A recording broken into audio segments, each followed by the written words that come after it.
Boa noite, companheiras, boa noite, companheiros, boa noite a quem está acompanhando pela internet. Meu nome é Walter Pomar, eu sou professor de Relações Internacionais na Universidade Federal do ABC, em São Paulo, e sou representante aqui nesse debate da chapa e da tese Em Tempos de Guerra, a Esperança é Vermelha. Nós temos uma chapa de mesmo nome aqui no estado de Minas Gerais e temos a companheira Lília Macena, que é a nossa candidata à presidência do PT de Belo Horizonte, também aqui presente. O tempo é muito curto, então o primeiro pedido que eu queria fazer a vocês é que leiam todas as teses. A nossa deve estar sendo distribuída, está nesse material. Leiam e comparem com a realidade e comparem também com o que as pessoas e correntes que assinam cada tese estão de fato fazendo. É fundamental isso, porque nós sabemos que em época de eleição, no partido ou na sociedade, algumas coisas são ditas e outras são feitas. Qual é a nossa opinião? A opinião que nós apresentamos nessa tese. Primeiro, que nós enfrentamos uma coalizão de forças muito poderosa. Coalizão que reúne os partidos de centro-direita, setores tradicionais da classe média, o partido da imprensa golpista, a cúpula das Forças Armadas, a cúpula do Judiciário, reúne apoios internacionais poderosos, como o governo dos Estados Unidos e o governo de Israel, reúne a cúpula de igrejas conservadoras, reúne, claro, o clã do governo Bolsonaro, o clã familiar. Nunca o crime organizado teve tão próximo à presidência da República como agora.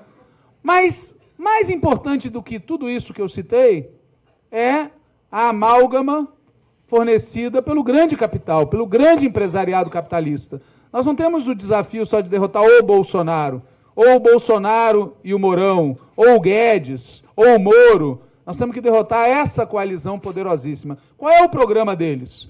Subordinar o Brasil aos Estados Unidos, ampliar a desigualdade social e reduzir as liberdades democráticas. Se eles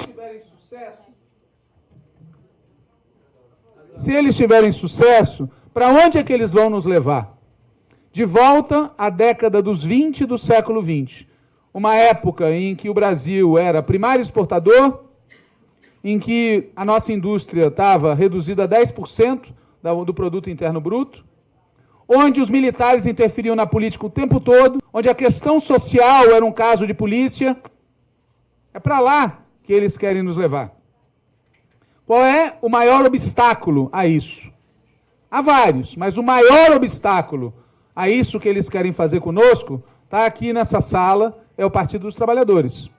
E é por isso que eles querem nos destruir. Porque nós somos o obstáculo principal à implementação deste programa reacionário, regressivo, que já era ruim naquela época, para o Brasil daquela época, e que hoje implica, como foi dito aqui, num genocídio social. Porque 80% ou mais da população vive nas cidades. E o que será dessa população num país sem indústria? Num país tratado como uma fazenda e como uma mineradora. Bom, aqui em Minas falar disso acho que é sinal Padre Nosso ou Vigário. Frente a isso, o que nós defendemos que o partido faça? Primeiro, abandonar todas as ilusões. Porque grande parte do PT ainda hoje tem ilusões. No centro-direita, no comportamento dos juízes, no empresariado que estaria descontente, em algum militar progressista. Basta. Depende de nós, da classe trabalhadora, da esquerda, dos setores populares, derrotar essa gente. Não vamos ter ilusão. Não vamos ter ilusão, inclusive, no grau de violência de que eles são capazes. Que eles já demonstraram e demonstram todo dia que não tem limite. O que esse cavernícola, que está lá graças a um golpe, ao golpe contra Dilma, a condenação, prisão e interdição da candidatura Lula e a fraude eleitoral, o que esse cavernícola disse sobre o Santa Cruz é um detalhe de tudo que eles são capazes de fazer com a esquerda e com o povo brasileiro, como foi lembrado aqui. Porque no limite nós estamos falando dos indígenas, dos negros e negras, das mulheres, dos LGBT e da classe trabalhadora brasileira, que está sendo arrebentada por essa gente. Segunda coisa, vamos ter claro que nós estamos diante de uma maratona, não é uma corrida de 100 metros. É uma maratona com obstáculos, que a gente não sabe quanto tempo vai durar. Terceiro lugar, vamos apresentar ao povo o nosso programa. Não basta para mudar o país, já não bastava, e agora, muito menos, não basta fazer políticas públicas exitosas, é preciso fazer reformas estruturais, democratizar a comunicação, quebrar o oligopólio do setor financeiro, fazer reforma tributária, convocar uma Assembleia Constituinte, sem o que nós não vamos desestruturar essa quadrilha que tomou conta do Judiciário, garantir que a gente tenha forças armadas democráticas e sob controle civil, fazer reforma urbana. O país precisa de reformas estruturais e precisa de socialismo. Porque quando a gente vem aqui e fala da grande crise do capitalismo internacional, vamos tirar a consequência prática disso. O capitalismo é incapaz de se reformar e de garantir democracia, bem-estar social e soberania nacional. E nós temos que dizer ao povo e construir as condições para que nós tenhamos um Brasil e uma América Latina socialistas. Precisamos ter clareza também sobre a questão do poder. Não nos basta ser governo. Nós precisamos ter poder. A classe trabalhadora tem que assumir o poder nesse país. E vamos falar de coisas concretas, como já foi dito aqui por outros. Nós estamos falando de colocar as Forças Armadas sob controle civil, coisa que nem nós, nem os governos democráticos anteriores fizeram. Nós estamos falando de acabar com a ditadura do capital financeiro sobre o Banco Central e sobre a economia nacional. Nós estamos falando de quebrar o oligopólio dos meios de comunicação, desmontar essa quadrilha que tomou conta do judiciário, porque está a serviço de uma classe, está a serviço de um projeto de classe. E nós somos outra classe, outro projeto. Nós queremos o poder. Em terceiro lugar, temos que ter uma política de acúmulo de forças que fale claro que sempre, mas especialmente nesse momento, o centro do nosso acúmulo de forças é a luta social e cultural, porque nós estamos enfrentando uma situação em que uma grande parte do povo foi capturado por um pensamento conservador. E, em parte, nós ajudamos isso.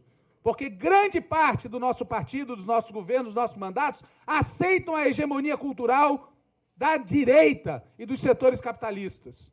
Haja visto os recuos que o nosso partido fez no debate de gênero, por exemplo.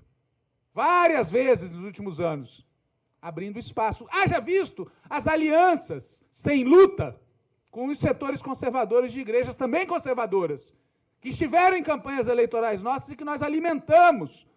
E agora fica todo mundo assustado com o que está acontecendo. Quarto lugar, nós precisamos recuperar a maioria na classe trabalhadora brasileira. Eu estou preocupado com os uberizados, mas como me disse alguém agora há pouco, nós temos dezenas de milhões de trabalhadores que continuam trabalhando nos empregos tradicionais com os quais nós perdemos laços e contatos. Nós precisamos recuperar a maioria na classe trabalhadora, porque sem maioria na classe trabalhadora, nós não vamos a lugar nenhum. Essa classe trabalhadora é grandemente feminina, em grande parte jovem, em grande parte não está organizada nos movimentos sindical e outros. Precisamos recuperar a maioria na classe. E isso não se fará sem uma revolução organizativa dentro do nosso partido. Não só no nosso partido, o conjunto da esquerda brasileira vai ter que fazer uma revolução organizativa. E essa revolução organizativa implica em várias coisas, que eu não vou aqui fazer a lista. Mas a primeiríssima de todas elas é: precisamos voltar a ter um partido militante, e não um partido controlado por mandatos parlamentares, que é a verdade sobre o nosso partido. E, em segundo lugar, um partido de luta, que seja capaz de estar presente nas lutas do povo. E, em terceiro lugar, um partido capilarizado. Quando a companheira fala que núcleo, tudo bem, ela concorda, mas é núcleo sim. Nós vamos ter organização de base nos locais de estudo, trabalho e moradia. Porque sem isso não se recupera território. Sem isso, recuperar território fica uma coisa abstrata. Precisamos ter uma tática clara de combate ao governo Bolsonaro e não de tratá-lo de forma republicana, como um governador nosso fez recentemente, esquecendo que com fascista, gentileza não gera gentileza. Nós precisamos ter uma tática para 2020 que faça das eleições municipais um momento de enfrentamento com o governo Bolsonaro, e não uma tática municipalista que alguns querem transformar em alianças com partidos de centro e de direita. Aliás, aqui eu também não deveria falar disso, porque aqui, anos atrás, começou a se cunhar uma aliança com o Márcio Lacerda, estou falando o nome certo, e com Aécio Neves. É isso que essa política de alianças com o centro-direita leva. E por fim, estou encerrando.